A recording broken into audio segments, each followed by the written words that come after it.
Nasa ika-6 na araw ng pagsisiyang para sa dakilang kapistahan ni Maria, ang Birhen ng Banal na Puso ni Jesus, na may temang tayo ay sinugo upang sa mahirap ay magturo at magpalaya sa mga bilanggo. Nawa, sa misang ito ay ating hingin ang lubos na paggabay ni Maria upang tayo ay maging mga instrumento ng pagbabago at pagbabalik loob ng ating mga kapwa sa dakilang pag-ibig ng Diyos. Ang tagapagdiwang ng banal na misa ay si Reverendo Padre Benj Balsamo, MSc. Magsitayo po ang lahat at sabay-sabay nating awitin ang pambungad na awit.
Espiritu Santo. Amen. Sumainyo ang Panginoon. At sumainyo rin. Mga kapatid, aminin natin ating makasalanan upang tayo maging marapat gumanap sa banal na pagdiriwang. Tayo po lahat. Sa makapangyarihang Diyos at sa inyong mga kapatid, na lubha akong nagkasala sa isip, sa salita at sa gawa, at sa aking pagkukulang. Kaya sinasamo ko sa mahal na Birheng Maria, sa lahat ng mga anghel at mga banal, at sa inyo mga kapatid na ako'y panalangin sa Panginoong ating Diyos. Kawaan tayo ng makapangyarihang Diyos, patawarin tayo sa ating magkasalanan at patubayan tayo sa buhay na walang hanggan. Amen. Panginoon, kawaan mo kami. Panginoon, kaawaan mo kami. Kristo, kawaan mo kami. Kristo, kaawaan mo kami. Panginoon, kawaan mo kami. Panginoon, kaawaan mo kami. Himaya sa Diyos dito sa langit.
Manalangin tayo.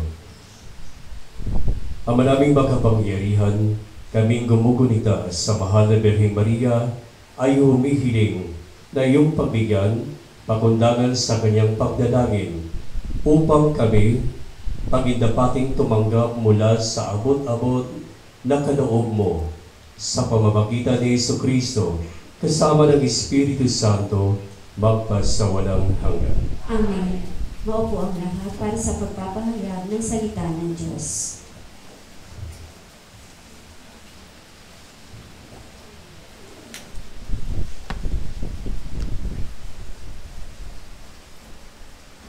Pagbasa mula sa unang sulat ni Apostol San Pablo sa mga taga-Tesalonika. Mga kapatid, ibig naming malaman ninyo ang katotohanan tungkol sa mga namatay na, nang hindi kayo magdalamhati, tulad ng mga taong walang pag-asa. Naniniwala tayong si Jesus ay namatay at muling nabuhay.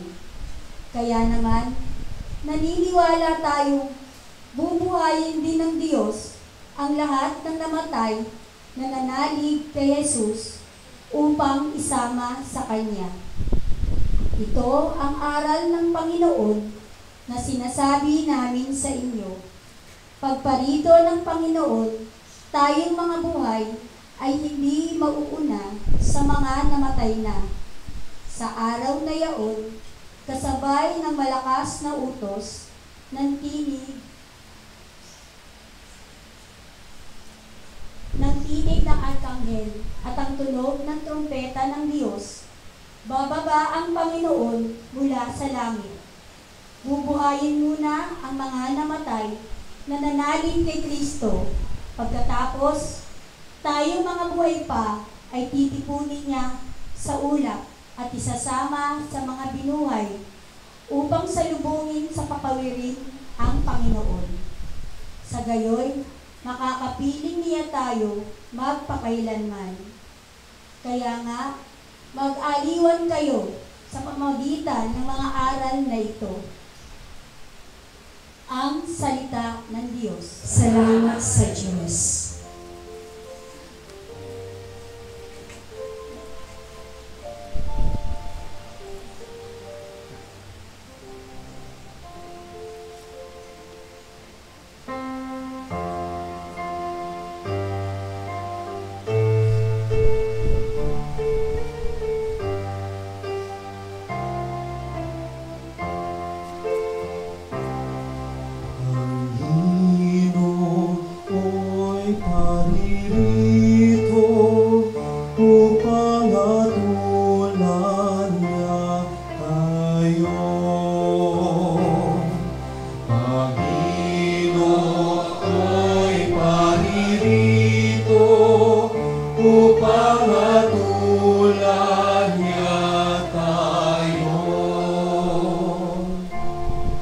Purihin ang Panginoon, awitan ng bagong awit. Panginooy papurihan nitong lahat sa daigdig.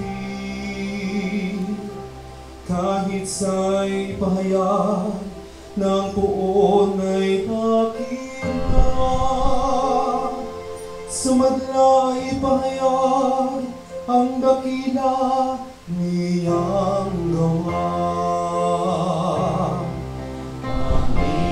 Pangino'y maririto upang hatulan niya tayo. Ang puon ay tunay na dakila, marapat na papurihan. Higit sa sino mang Diyos, siya'y dapat katakutan. Ang Diyos ng sanlibutan, pawang mga Diyos-Diyosan. Ang buo ng may likha ng buong sangkalangitan. Panginoon, pangatulan niya tayo. Lupa't langit ay magsaya, umugong ang kalaliman. Lahat kayo na nilikha, nasa tubig ay madiwang. Ang bukirin at ang lahat ng naroon ay sumigaw. Pati mga punong kahoy sa galak ay mag-awitan.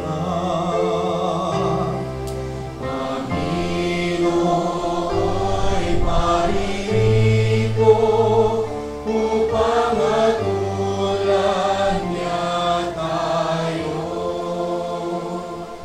Ang punay purihin pag siya ay daratan. Paririto sa daigdig upang lahat ay hatulan. Tapat siya kung humaton at lahat ay pantay-pantay. Panginoon paririto upang atulan niya tayo. Panginoon paririto upang atulan niya tayo.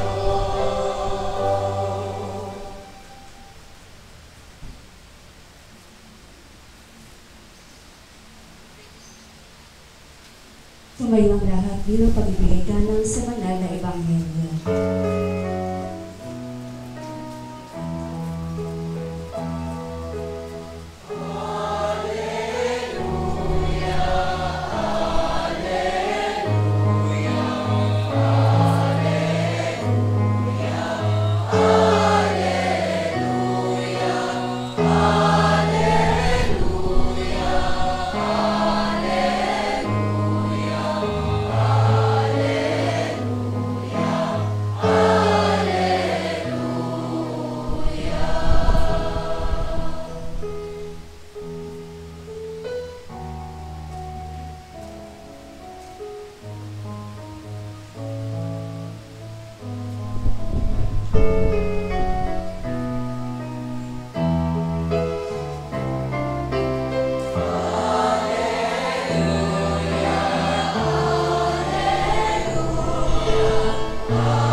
Sumainyo ang Panginoon. At sumayo rin.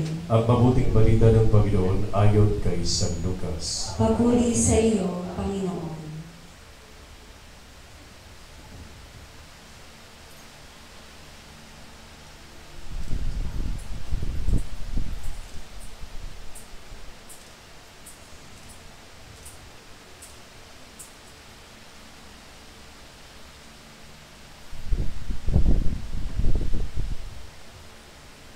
Noong panahon yun, umuwi si Jesus sa Nazareth na kanyang nilikhan. Gaya ng kanyang kinagawian, pumasok siya sa sinagoga ng araw ng pamamahinga. Tumindig siya upang bumasa at ibinigay sa kanya ang aklat ni Propeta Isaías. Binuksan niya ang aklat sa dakong kinasusulatan ng ganito: Sumasa akin ang Espiritu ng Panginoon, sapagkat hinilang niya ako upang ipangaral sa mga dukha ang mabuting balita. Sinugo niya ako upang ipahayag sa mga bihag na sila'y lalaya at sa mga bulag na sila'y makakikita, upang bigyang kaluwagan ang mga sinisiil at ipahayag ang pagliligtas na gagawin ng Panginoon. Binalumbon niya ang kasulatan at matapos isauli sa tagapaglingkod, siya'y naupo. Nakatitig sa kanya ang lahat ng nasa sinaguga at sinabi niya sa kanila, natupad ngayon ang bahaging ito ng kasulatan sapagkat nakikinig kayo. Pinuri siya ng lahat at namangha sa kanyang napakahusay na pananalita. Hindi ba ito ang anak ni Jose? Tanong nila. Kaya't sinabi ni Jesus, walang pagsalang babanggitin ninyo sa akin ang kawikaang ito. Doktor, gamutin mo ang iyong sarili. Sasabihin din ninyo sa akin, gawin mo naman sa iyong sariling bayan ang mga nabalitaan naming ginawa mo sa Capernaum. At nagpatuloy ng pagsasalita si Jesus. Tandaan ninyo, walang propeta kinikilala sa kanyang sariling bayan. Ngunit sinasabi ko sa inyo, maraming babaeng balo sa Israel nung kapanahunan ni Elias nang hindi umulan sa loob ng 3 taon kalahati at magkakaroon ng matinding tagutom sa buong lupain. Subalit, hindi sa kaninuman sa kanila pinapunta si Elias, kundi sa isang babaeng balo sa Sarepta, sa lupain ng Sidon.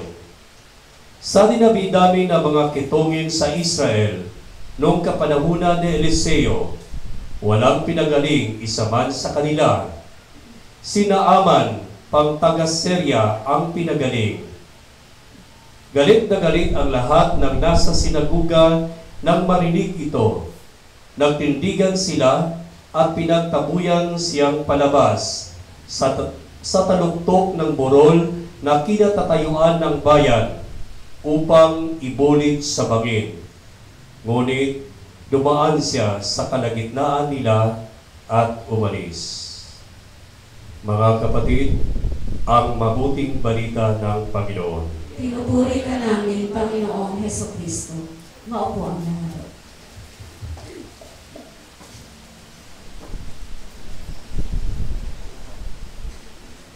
Napakalamig sa panahon. Tumutulo na yung mantika ko. Salamat sa hangin. Hindi na pa ako naghahanap. Anyway, so mga kapatid, pang-anim na araw. Sino po ba sa inyo ang nakakumpleto sa 6 na araw? Pataas ang kamay. Sigurado ko ang taga-mission stations ito. Sino po ang taga-Santa Quiteria na nakakumpleto ng 6 na araw?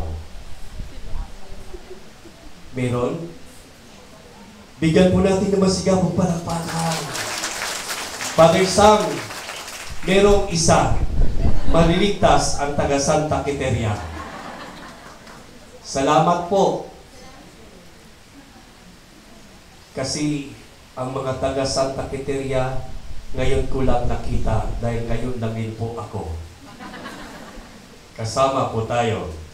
So mga kapatid, sino po ba sa inyo hanggang ngayon ay andun pa yung pakiramdam na ikaw ay nabibilanggo? Sino po ba sa inyo ngayon dito? Meron na po ba kayong sinasabi nating freedom? Ano sa Tagalog yung freedom? Malaya ba kayo? Yes or no? Yes or no? Yes! In what way?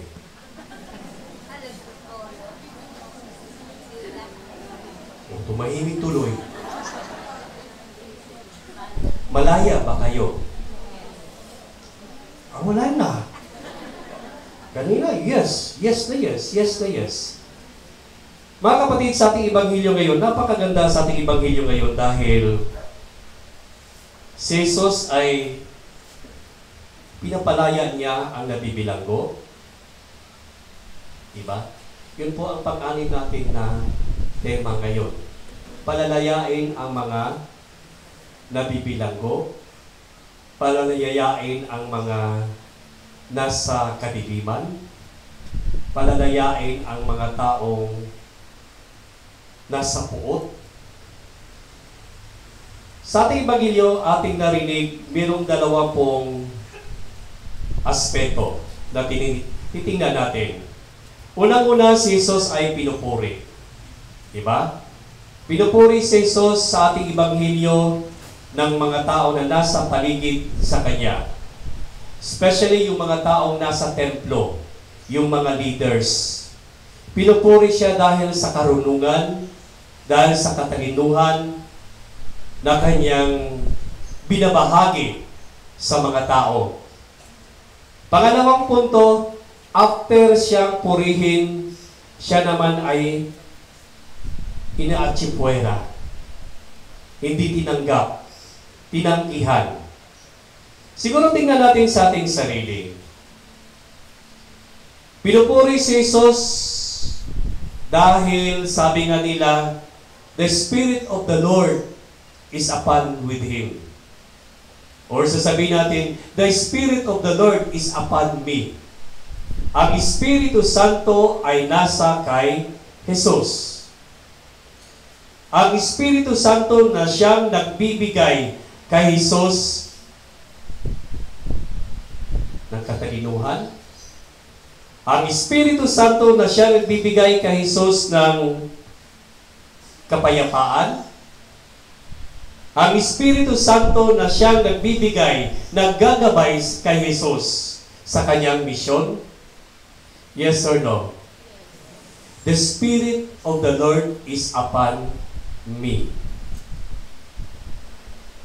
Tapos tingnan natin sa pangalawang punto.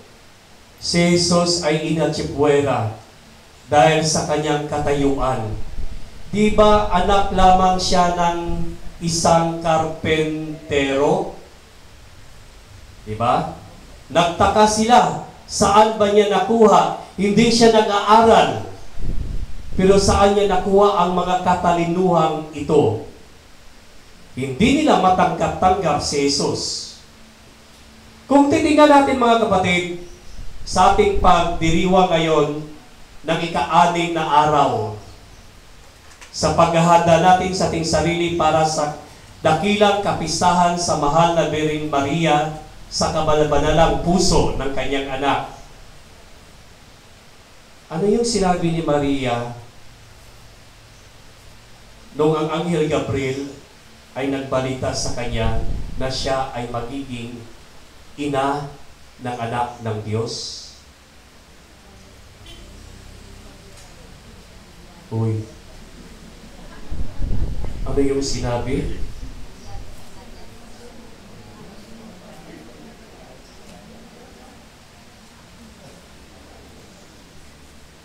Ano po yung sinabi ng yanay? Sa kanya ang banal na espiritu. Mangyari sa kanya ang sinabi.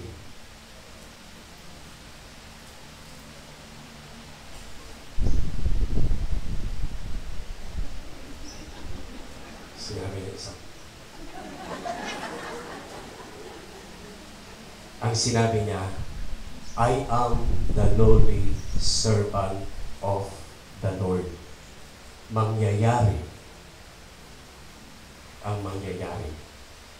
Servant of the Lord. The lowly servant. Diba? Napakaano nyo na lowly. Ano yung ibig sabihin ng lowly? Pinakamababa na alipin ng Diyos, mangyayari ang iyong sinasabi. Yes. So ngayon mga kapatid, the lowly servant, sino po ba ang pinili ng Diyos? Sino po ang pinili ng Diyos? Yung mga taong merong kababaang loob. Ikaw ba? Meron ka bang kababaang loob? Yes or no? Yes or no? Yes! Sus, kung hindi ka na. So mga kapatid, unang-una, sinabi ko nga, sa ating Ebanghelyo, there is an admiration, paghahanga. Jesus proclaimed His mission statement. And this is what Jesus will do for us. Ano po yung statement na sinabi ni Jesus? Natuparin niya ang propesya ni Propeta Isaías. Sinabi niya, ikaw ang bumangon, sumilang ka, sapagkat ang iyong liwanag ay dumating at ang kaluwalhatian ng Panginoon ay sumikat sa iyo. Sapagkat narito, tatakpan ng kadiliman ang lupa at ng salimuot na dilim ang mga bayan. Ngunit ang Panginoon ay sisikat sa iyo at ang kanyang kaluwalhatian ay makikita sa iyo. The reaction of the people, yung mga taong reaction nila, hinahangaan nila sa Jesus. They were amazed with Jesus. Sa lahat ng sinasabi ni Jesus, tinanggap nila si Jesus, naniniwala sila sa kay Jesus. Because the Spirit of the Lord was upon with Jesus. Yun ang nararamdaman nila, yun ang nakikita nila. The Spirit of the Lord is upon with Him. Ngayon po mga kapatid, the Holy Spirit active on Jesus. Kung tingnan natin sa ating sitwasyon, minsan, tayo po we are provoked to retaliate or minsan tayo ay gumaganti sa mga taong nagkakasala sa atin. Yes or no?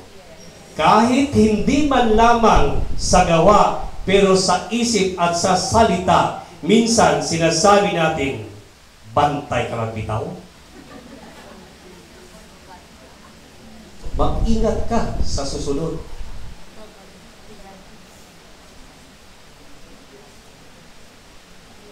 Tingnan natin, kung ganun po yung pakiramdam natin, kung ganun po yung pag-iisip natin, is it the Spirit of the Lord is upon with you? No. Siguro po mga kapatid, kung darating yung panahon na yaon, human as we are, minsan nararamdaman natin yan sa kaibigan, sa asawa, sa kapitbahay, sa kamag-anak.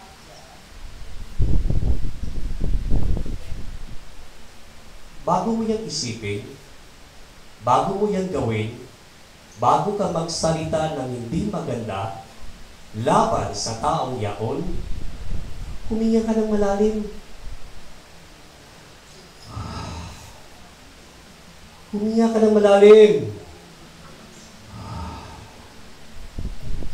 Close your eyes and pray at tawagin mo ang Espiritu Santo. So mga kapatid, in order that the Holy Spirit pacify o linisin ang ating mga puso't isipan na hindi tayo makapag-isip ng hindi maganda sa kapwa. The Spirit of the Lord is upon with Jesus. Alam ni Jesus, ang mga taong ito, mga hipokrito. Alam niya. Alam niya at nababasa niya sa isipan, damdamin sa mga taong ito na nasa paligid sa kanya. They were hypocrites, pakitang tao na ina-appreciate nila si Jesus dahil sa katalilinuhan ni Jesus. Namangha sila. They were amazed with Jesus.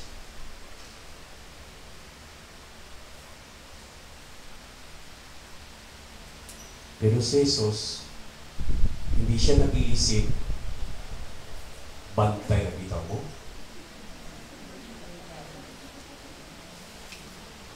Another thing mga kapatid, when we are in a situation that we are about, yung sinasabi nating frustrated tayo, failures tayo sa ating mga gawain, na hindi tayo mawawalan ng pag-asa. Call the Holy Spirit to inspire you, to inspire us. to lift up our hearts. Huminga ka ng malalim. Close your eyes and pray and call the Holy Spirit so that the Holy Spirit will enlighten us na magbigay sa atin ng kalayaan.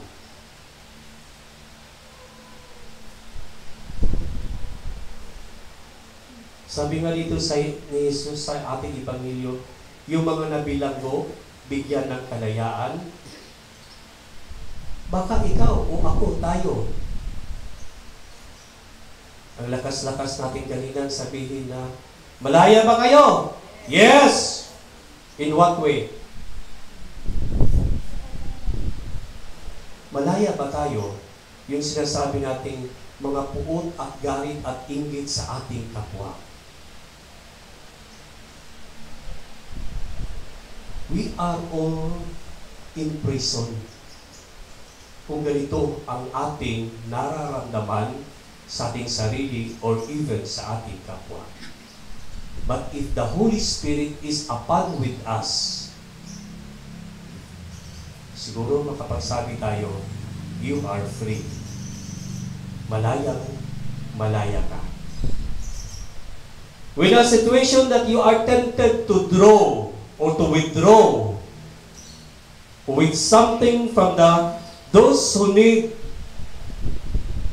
assistance or tulong, humihingi ng tulong, minsan tayo umiiwas. Diba? Sa mga taong nangangailangan ng ating panahon, oras, o tulong. Let us pray to the Holy Spirit to make us compassionate and caring toward those people. Let us always remember ng Espiritu Santo in every action and decision we make.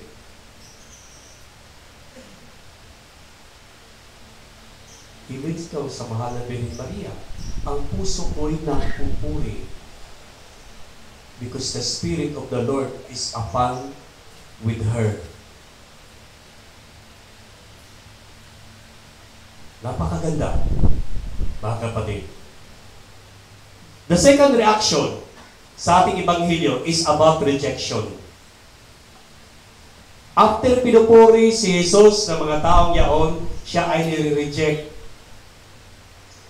Diba? Hindi nila matanggap si Jesus. Bakit ba siya nagkakaroon ng katalinuhan ng ganyan? Hindi ba siya anak lamang ng isang karpentero? Anak lamang siya ni Jose.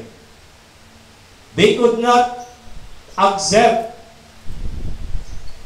the words of Jesus later on. And Jesus was too familiar to them. For them, Jesus is an ordinary man. Ordinaryong tao lamang si Jesus para sa kanila. They could not accept the one of them na itong mga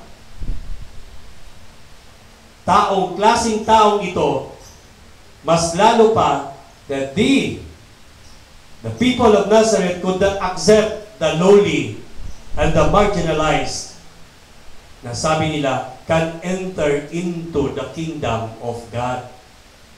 Sino bang taong ito? Ano bang pinag-aralan niya? Nire-reject siya. Dahil alam nila ang background ni Jesus.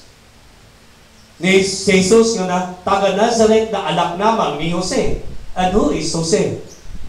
Na isa lamang siyang karpentero. And then ngayon magtuturo-turo siya sa atin? See? Unang-una pa lamang, alam na ni Jesus kung sinong mga taong ito na nasa kanyang paligid.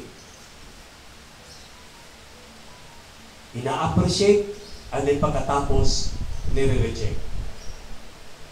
Siguro mga kapatid, tingnan natin sa ating sarili. Sino bang mas malapit sa ating sarili? Yung mga taong mga merong mataas na pinag-aralan o yung mga taong walang pinag-aralan? Especially for us, no? Pag meron tayong bisita na kilalang kilala, asus, magpagawa pa tayo ng tarpaulin. Welcome, honorably, your eminence.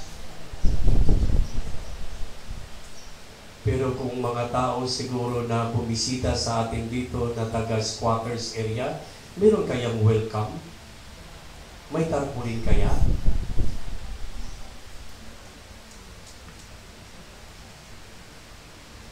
Siguro tingnan natin mga kapatid, sa ating sarili, how do we, paano tayo nakikipag-relasyon sa ating kapwa? Unang-una, sino ang pinili ng Diyos na magiging ina ng kanyang anak? I am the lowly servant of the Lord. Pinili ng Diyos yung mga taong nasa mabababa dahil nakita ng Diyos ang kanilang kababaang loob. Hindi yung mapagkunwari, mga ipokrito, mga ipokrita. Are you or not? Am I or not? Siguro mga kapatid, sa ating Ebanghelyo ngayon, pinapapaalalahanan tayo. Kaya nga ang sabi ko kanina, ang tanong ko kanina, are you free? Malaya ka ba sa iyong sarili?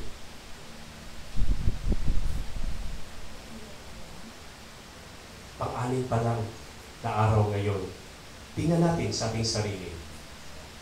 How do we relate with our brothers and sisters, especially for those less fortunate, for those marginalized, yung mga taong nasa layan. Kaya nga ang simbahan natin ngayon di ba? Ang misyon ng ating simbahan, ano yung sabi ng misyon ng ating simbahan? Sama-sama tayong maglalakbay. Walang iwanan. Especially for those people who are in the periphery, marginalized. Yung napapabayaan sa lipunan, napapabayaan ng ating simbahan. Sino bang simbahan? Ikaw, ako, tayo, napapabayaan natin. Even Mama Mary, she was in the periphery. Nasa laylayan siya. Pero pinakinggan siya, pinili siya ng Diyos. Kaya ngayon, ito yung challenge sa atin. Ito yung challenge sa atin. Walking together, naglalakbay, journeying together. Yung tema natin, sama-samang ipahayag ang misyon ni Kristo, pag-ibig at ganap na kaligtasan. Diba? Ito yung challenge sa atin mga kapatid. Kaya ang tanong po is, ikaw ba ay malaya? Malaya sa pakikipag-ugnayan sa mga taong nasa layan.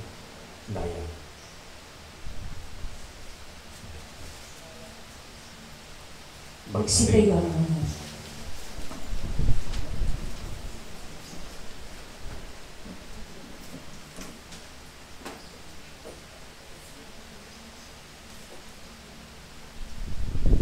Dumulog tayo sama upang katulad ni Maria, ang Birhen na banal na puso ni Jesus, buong pananampalataya nating tanggapin si Jesus bilang isang sambayanan.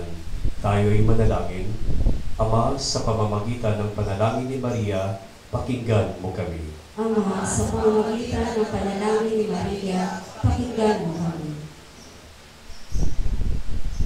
Para sa Santo Papa, mga obispo at mga pari, naway sa buhay nila ng may panindigan ang Ebanghelyo at ipahayag ito ng may katapangan. Manalangin tayo. Ama, sa pamamagitan ng panalangin ni Maria, pakinggan mo kami. Para sa mga namumuno sa pamahalaan, naway maging matatag sila sa pagsunod kay Kristo na siyang daan, katotohanan at buhay. Manalangin tayo. Ama, sa pamamagitan ng panalangin ni Maria, pakinggan mo kami.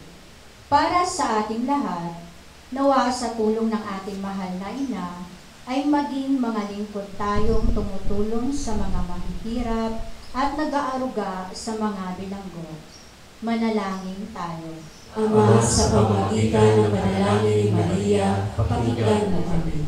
Para sa mga pamilyang lubos tumatangkilik sa ating munting pamayanan, ang Our Lady of the Sacred Heart Mission Station, nawa ay manatili silang naglilingkod, lalo na sa mga kapos at nangangailangan. Manalangin tayo. Ama, sa pamamagitan ng panalangin ni Maria, pakinggan mo kami. Ang mga yumao naway makatagpos ng walang hanggang kapahingahan. Manalangin tayo. Ama, sa pamamagitan ng panalangin ni Maria, pakinggan mo kami. Sa ilang sandali ng katahimikan, ating ipanalangin ang iba pang mga pangangailangan ng ating pamayanan, pati na rin ang ating pansariling kahilingan.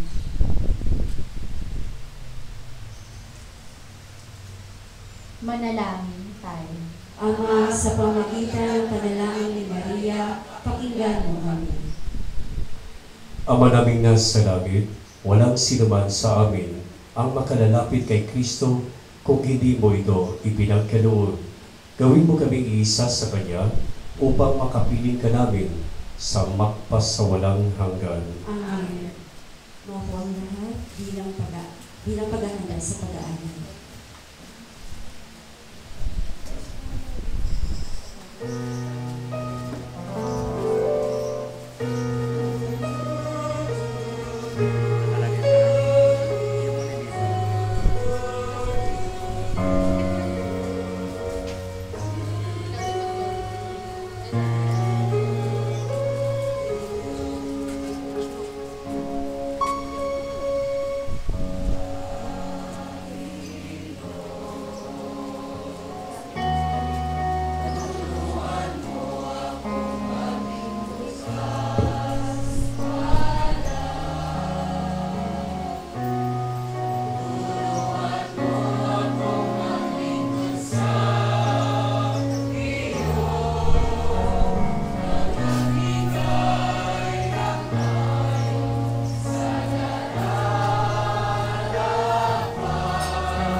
natin ay katulad ng Diyos amang makapangyarihan. Tanggapin nawa ng Panginoon, itong paghahali sa iyong mga kamay, sa kapurihan niya at karangalan, sa ating kapakinabangan, at sa buong sambayanan niya ang banal. Ama naming lumikha, inaari namin sa iyo ang mga handog na ito bilang pagtanaw ng utang na loob, ngayong aming ipinagdiriwang ang paborita sa ina ng iyong anak. Marapatin mo, maganap, ang pagpapalitan ng iyong kaloob at ng aming handog sa pamamagitan ni Jesucristo kasama ng Espiritu Santo, magpasawalang hanggan. Amen. Sumainyo ang Panginoon. At sumayon, Itaas sa Diyos yung puso at diwa. itinaas na namin sa Panginoon. Pasalamatan natin ang Panginoong ating Diyos. Marapat na siya'y pasalamatan. Ama naming makapangyarihan, tunay ngang marapat ikaw ay aming pasalamatan. Bukod mong pinagpalang maging ina ni Jesucristo ang mahal na Birhen, nagpupuri at nagagalak sa iyo. Ikaw ang gumawa ng tanang dakilang bagay. Ikaw ang lumingap sa lahat kailanman. Nilingap mo ang mahal na Birhen bilang iyong abang alipin, nang iyong binigyan ng tungkuling kumalinga sa anak mong manunubos namin. Kaya kaisa ng mga anghel nagsisiawit ng papuri sa iyo nang walang humpay sa kalangitan, kay pinagbubuli sa iyong kadakilaan.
Ama naming banal, ikaw ang bukal ng tanang kabanalan, kaya't sa pamamagitan niyang Espiritu gawin mong banal ang kaloob na ito upang para sa amin, maging katawan at dugo ng aming Panginoong Jesucristo.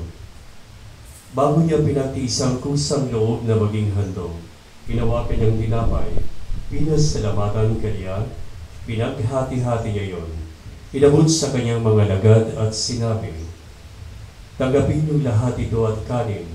Ito ang aking katawan na ihahandog para sa inyo."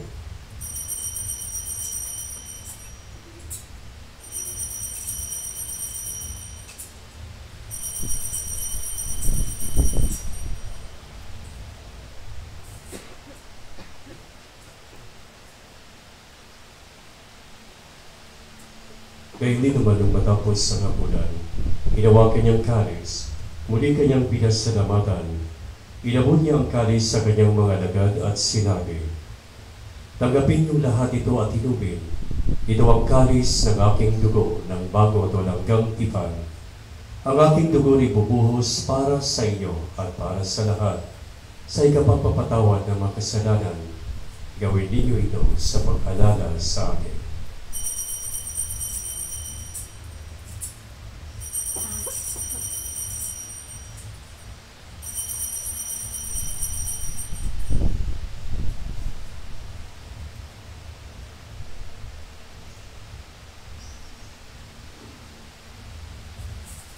Ipagbunyi natin ang misteryo ng pananampalataya.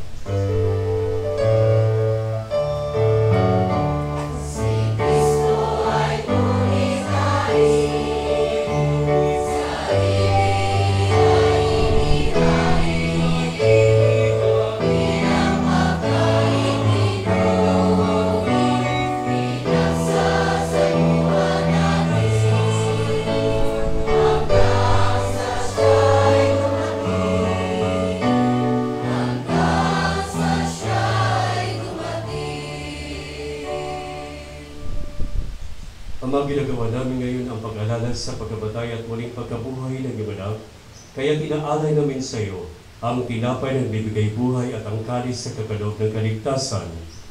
Kami nagpapasalamat dahil kami minarapat at tumayo sa harap mo para maglingkod sa iyo.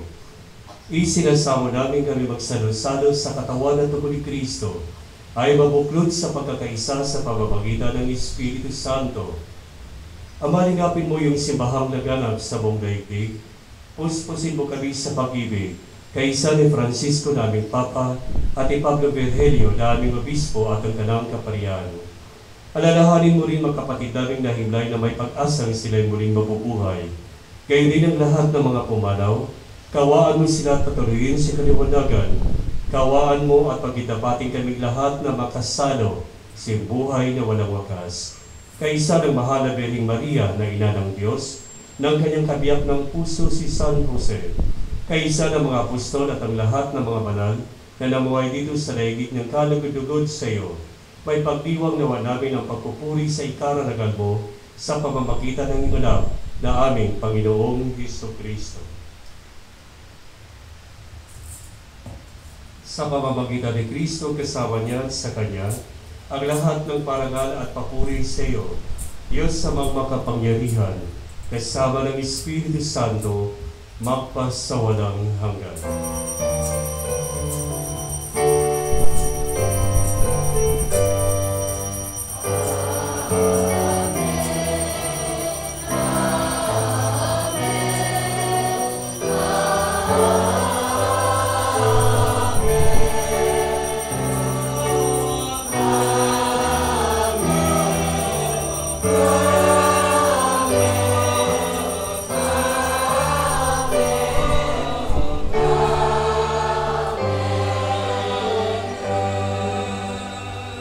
Mga kapatid, sa tagubilin ng mga nakagaling na utos sa turo ni Jesus sa Panginoon natin at Diyos, ipahayag natin ng lakas loob.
Hiniling namin ang kabigan niya sa lahat ng masama, pagkaluban ng kapayapaan araw-araw, iligtas sa kasalanan, at ilayo sa lahat ng kapahamakan.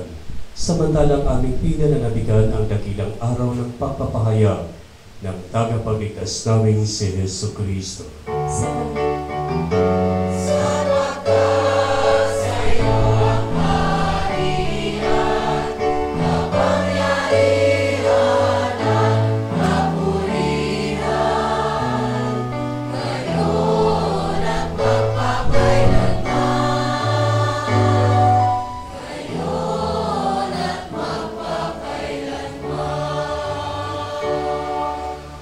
Panginoong Jesucristo, sinabi mo sa iyong mga apostol, Kapayapaan ang iniwan ko sa inyo, ang aking kapayapaan ang ibinibigay ko sa inyo.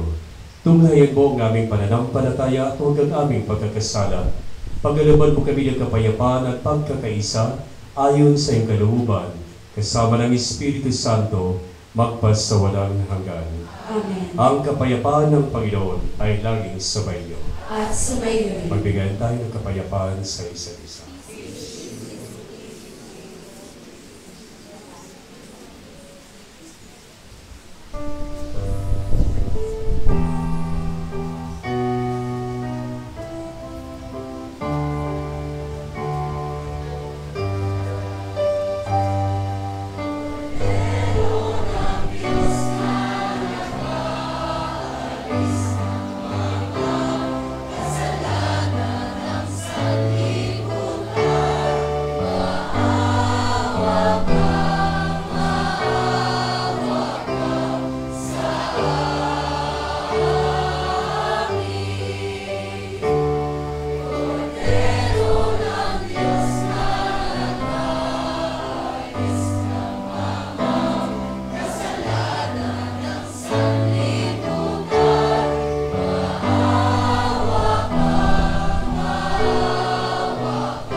Mga kapatid, ito ang kordero ng Diyos na nag-alis sa makasalanan ng sanlibutan.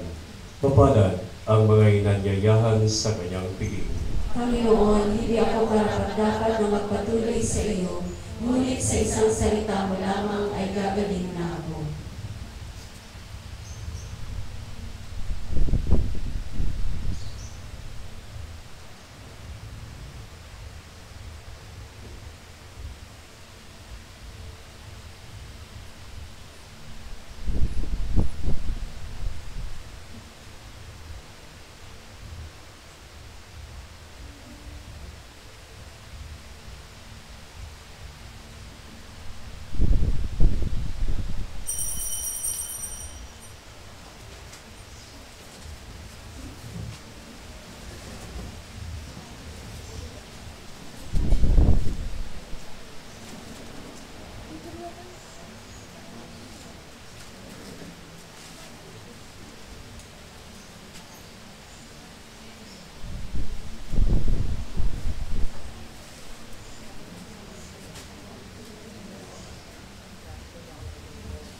Tumayo po.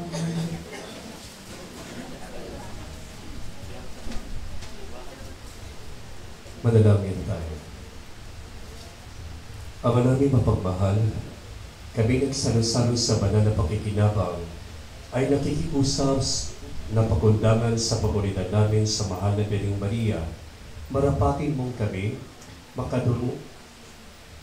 makadulog sa iyong piging sa kalangitan sa pamamagitan ni Jesucristo kasama ng Espiritu Santo magpasawalang hanggan. Amen. Ika-anim na araw, pagsisiyang sa mahal na ina ng banal na puso ni Jesus. Birhen ng banal na puso ni Jesus, matibay ang pananalig sa Diyos. Samahan kaming lahat sa bukal ng buhay na nagbumula sa tagiliran ng iyong anak at nang lumaganap sa sanlibutan ang pag-asa at kaligtasan, ang katarungan at kapayapaan. Tayo po lahat, O Diyos, isang malaking biyaya para sa amin ang natatanging pag-ibig mo sa amin. Sa bukal ng buhay at lumaloy mula sa tagiliran ng iyong anak, ay amin nasaksihan ang pag-agos ng iyong pag-ibig para sa amin. Sa katawang Kristo, nagsakripisyo at idinangal, amin nakita ang bukal ng tubig ng buhay na pinagmumulan ng biyaya para sa amin. Ang biyaya ito ay biyaya ng kapatawaran at kaligtasan, biyaya ng pag-asa, liwanag at kapayapaan para sa bawat isa sa amin. Sa aming pagkakita kay Maria nang nasa paanan siya ng krus ni Jesus, aming napagtanto ang malaking papel na ginampalan niya upang maging posible ang kaganapan ng kapalatid ng mga biyaya sa sanlibutan.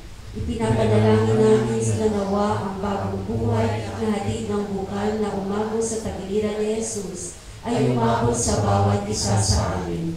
Nawa sa pagsunod namin sa halimbawa ng mahal na ina, aming makita ang dakilang tanda ng pag-ibig mo. Iniluluho namin na nawa ang lahat ng tao ay samahan si Maria sa paanan ng krus ni Jesus upang maramdaman namin ang kagalingang hatid ng wagas na pag-ibig mo para sa amin at upang maipatawarin namin ang pag-ibig na ito patungo sa iyo. Hinihiling namin ito sa pamamagitan ni Kristo na aming Panginoon, ngayon at magpakailanman. Amen. Mahal na ina ng banal na puso ni Jesus, tulungan mo po kami maunawaan ang dakilang pagmamahal ng Diyos na ipinamalas ng sugatang puso ni Jesus. Tulungan mo po kami makatugon sa kanyang pagmamahal tulad sa naging tugon mo sa kanya upang kamitin namin ang buhay na walang hanggan. Kamitin mo para sa amin mula sa bukal na buhay na walang hanggan. Kamitin mo para sa amin mula sa nabuksan ng kanyang tagiliran ang grasyang aming kailangan at ang mga ibinibigay ng banal na Espiritu. Tulungan mo kaming may sakatuparan ang aming mga hinihiling. Maging amin din ang damdamin ng kanyang puso at ang kanyang misyon ay maging misyon din namin. O Birhen ng kabalbadalang puso ni Jesus, ang ina ng anak ng Diyos na nagturo sa amin kung paano magmahal ng tapat at totoo. Pagkain mo kami sa puso ng aming tagapagligtas upang kami ay maging makabuluhang tagapagpahayag ng pag-ibig ng Diyos. Pakinggan mo ang aming panalangin at kawaan mo kami. O Birhen ng kabanal-banalang puso ni Jesus, tulungan mo kami. Na sana ikaw ay palaging gumabay sa aming mahal na ina. O Birhen ng kabanal-banalang puso ni Jesus, tulungan mo kami. Nagawin mo sana ang aming mga puso kagaya ng puso ng imanak na si Jesucristo na nagpakatao, isinilang at namatay upang makamtan namin ang kaganapan ng buhay. O Birhen ng kabanal-banalang puso ni Jesus, tulungan mo kami. Nakagaya ni Jesus ang mabuting pastol na may pusong mapagmahal, kami sana ay matuto at marunong ding magmahal, lalo na sa mga kapatid naming nasa laylayan, mga maghihirap, itinataboy at hindi pinapansin sa lipunan. O Birhen ng kabanal-banalang puso ni Jesus, tulungan mo kami. Na kami ay iyong patatagin kapag naranasan namin ang mga kahirapan at pagsubok sa buhay. O Birhen ng kabanal-banalang puso ni Jesus, tulungan mo kami. Ng aming pananampalataya at pananalig sa Diyos ay makaakay sa aming kapwa upang sila ay maglingkod sa Diyos at sa kapwa-tao. O Birhen ng kabanal-banalang puso ni Jesus, tulungan mo kami. Na maging masigasig kami sa aming pagsisikap na pairalin ang katarungan para sa mga mahihirap, mga inaapi at itinaboy sa lipunan. O Birhen ng kabanal-banalang puso ni Jesus, tulungan mo kami. Na hindi sana ang inggit at pagkamakasarili ang maghari sa aming puso at buhay. O Birhen ng kabanal-banalang puso ni Jesus, tulungan mo kami. Na sana hindi maging hadlang ang aming sarili at pamilya na naghahangad ng katiwasayan kung kami ay tinatawag na maglilingkod sa aming munting sambayanan. O Birhen ng kabanal-banalang puso ni Jesus, tulungan mo kami. Kung ang aming pamilya ay nakaranas ng matinding pagsubok dahil sa hindi pagkaunawaan ang mga pagsubok sa buhay pamilya. O Birhen ng kabanal-banalang puso ni Jesus, tulungan mo kami. Kung kami ay tutulong sa aming mga kabataan sa pagpili at pagdesisyon kung anong profesyon na kanilang ninanais para sa kabutihan ng pamilya at ng aming munting sambayanan. O Birhen ng kabanal-banalang puso ni Jesus, tulungan mo kami. Bilang mga magulang na aming aarugain at gagabayan ang aming mga anak upang sila ay maging mabuti, mabait, responsable, mapagmahal at madasalin.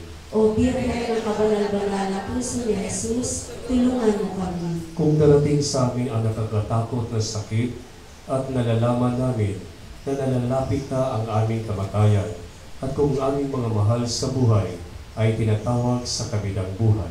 O Birhen ng kabanal-banalang puso ni Jesus, tulungan mo kami. At ngayon, tumayo'y tayo sa sandali para sa ating mga sariling kahilingan at mga panalangin.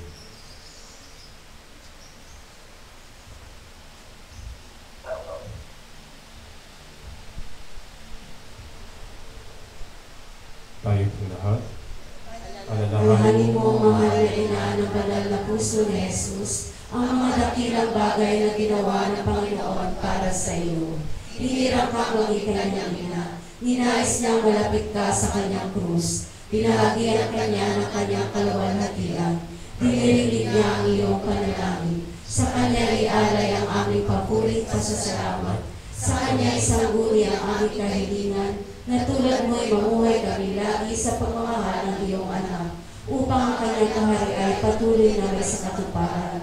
Samahan kami lahat sa bukal ng buhay na nagmula sa kanyang puso, na lumanggahan sa sanlibutan, ang pag-asa at kaligtasan, ang katarungan at kapayapaan. Pagmasdan mo kami sa iyo'y nagtitiwala, pakinggan mo kami sa iyo'y nagsusumako. Maranasan nawa namin lagi ang makainang pagkalinga mo, siya nawa. Birhen ng banal na puso ni Jesus, Ipanalangin mo kami. Birhen ng banal na puso ni Jesus, Ipanalangin mo kami. Birhen ng banal na puso ni Jesus, Ipanalangin mo kami.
Maupo po ang lahat para sa inang paalala at paanyaya. Pasalamatan po natin ang mga tumulong sa paglilingkod, ang Music Ministry, Ministry of Altar Servers, Lay Eucharistic Ministers, Ministry of Usherets, Greeters and Collectors, Ministry of Lectors and Commentators, Social Communication Ministry para sa ating FB Live streaming at sa ating lahat po na nagdirito ngayon. Pasalamatan din po natin ang sponsor ngayong gabi, ang Peña Francia Chapel at San Lorenzo Ruiz Chapel. Kasama po ang St. Francis of Assisi at Santa Quiteria Parish Church. At atin din po pasalamatan ang nanguna sa ating banal na pagdiriwang na si Reverendo Padre Bench Balsamo, MSc. Nalalapit na po ang kapistahan ng ating mahal na patrona, ang Our Lady of the Sacred Heart.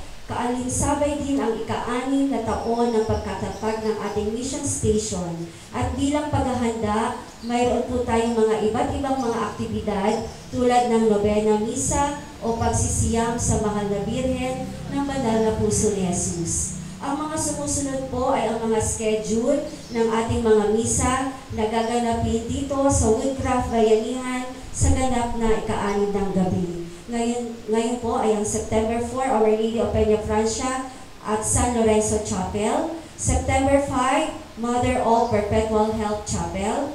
September 6, Our Lady of Lourdes Chapel. September 7, St. Clair and San Pedro Calungsod Chapel. At sa bawat gabi din po, pagkatapos ng banal na misa, ay magkakaroon po tayo ng Novena Nights na gaganapin sa Bayanihan Covered Court. Ang mga sumusunod po ay ang mga schedule. September 2, tapos na po. Okay po. Karagdagang anunsyo, sa bawat Novena Mass ay magkakaroon po tayo ng family sponsors. Kaya kami po ay kumakato sa inyong mga butihing puso na maging isa sa aming mga family sponsors. Ang malilikong po dito ay gagamitin sa mga gastusin sa kapistahan at pagpapatayo ng ating simbahan sa bodega. Nawa ay makiisa po tayo sa layunin na ito. Maraming pong salamat. Magsitayo na po ang lahat. Magsiupo muna sandali. I-grab ko na ang opportunity. So, patatayuin muna natin ang mga taga Santa Quiteria. Please stand. Taga Santa Quiteria. Lahat po ng mga taga Santa Quiteria, magsitayo po lahat. Saan si Father Sam? Father Sam, sample pa lang po ito, Father Sam, para sa kapistahan ng mga bisita. Kasi mamiesta po kami dito. Anong oras po ang misa sa Consecrated Mass? Mga taga Santa Quiteria, take note, 9:30 po ng umaga. Ang kapistahan, kung celebrar, sino magsiupo na po sa sandali? Okay. So muli, sa ngalan ng ina ng parokya ng Mission Station, ang St. Francis of Santa Quiteria, kami po ay taos puso na nagpapasalamat kay Father Sam na binigyan niya kami ng panahon, no, ng pagkakataon na makapagmisa din po kami sa panahon ng inyong paghahanda sa kapistahan ng Mahal na Birheng Maria sa kabalbalan ng Puso ni Jesus. So, paalala lang po, since na mag-celebrate po ang buong bansa ng mga Katoliko sa kaarawan ng Mahal na Birheng Maria sa September 8, no? Sabay po sa kapistahan po dito sa ating mahal na ina. At the same time, sabi nga, 60th anniversary sa pagka-mission station. And then, sa parokya din po, meron po tayong mga misa, no? Sabi ko nga, lahat ng mga simbahang Katoliko magdiriwang sa kapistahan o kaarawan ng ating mahal na ina. And then, paalala din po sa ating lahat, mission station ng Our Lady of the Sacred Heart, mga parokya ni St. Francis sa Santa Quiteria, take note din po sa this coming Monday, September 11, ang ating ika-44th year anibersaryo sa ating pagka-parokya. So take note po sa ating lahat, mission station, so kasama po kayo sa ating pagdiriwang bilang isa tayong simbahan, isang parokya ni St. Francis of Santa Quiteria. So sa hapon ay meron po tayong pagdiriwang 4 o'clock ng hapon, meron po tayong motorcade procession, and then pagkatapos ng 6 o'clock ang ating banal na misa, and then after ng misa, meron po tayong salo-salo sa likod ng simbahan doon sa basketball court po natin. So inanyayahan din po namin ang mga taga-mission station, mga chapels sa 11 chapels, 12 chapels, na kung pwede magdala din po kayo ng mga sobrang humba. O mga sobrang humba po ninyo, dalhin po ninyo sa Pizza 11 dahil meron po tayong dinner as one parish. No, meron po tayong dinner as one parish. So Kuya Paul, bigyan din po natin sila ng isang what we call this, isang kubol ba? Isang kubol, isang tent, no, mission station, dahil by clusters, meron tayong 8 clusters sa parokya plus mission station, so bilang isang parokya, no? So magdala kayo ng pagkain, mga pagkain ninyo, tapos damihan ninyong pagkain. Damihan ninyo. Okay. Damihan po ninyo dahil yung mga ibang clusters mag-iikot po sa lahat ng mga kubol, sa lahat ng mga tent. Kayo din po ay welcome din po sa iba't ibang mga clusters. Okay. And then, pagkatapos ng hapunan, meron po tayong short program. So siguro, hihiningan din natin ang number ang mission station. Dahil hindi po kayong iba, di ba? Isa-isang parokya po tayo. So sana po ay taga-mission station, mga kapatid namin dito sa mission station, welcome po kayo sa ating pagdiriwang sa ika-44th year anniversaryo sa ating parokya. Yun ang paalala lang po, pero alam ko po, focus pa lang po kayo sa fiesta ninyo. Ngayong gabi, anong nights? BEC night? Barangay Nights. Barangay Nights. Akala ko BEC night. Handa na pa naman ako. But anyway, so enjoy lang po tayo. So, bukas, pang-7, sana ganito din po karami ang mga tao. Mga Santa Quiteria. Pagkatapos, punta na kayo dito. Father Sam, gusto nyo ba makita ang mga taga Santa Quiteria bukas dito? Okay. Handa din po silang magpapahapunan. Okay. So, sana po, no? Sana muli maraming salamat po sa ating kay Father Sam at sa lahat sa PPC, sa Exicom o sa lahat ng mga kapilya natin, mga leaders natin o lahat ng mga parokyano natin dito sa Mission Station. Advance happy fiesta and happy anniversary. Tumayo na po ang lahat. Sumainyo ang Panginoon. At sumayo rin. At pagpalain kayo ng makapangyarihang Diyos, Ama at Anak at Espiritu Santo. Amen. Mga kapatid, humayo kayong taglayang kapayapaan upang ang Panginoon ay mahalin at paglingkuran. Salamat sa Diyos. Muli, bigyan po natin na masigabang palakpakan ng ating Panginoon kasama ng ating mahal ngayon.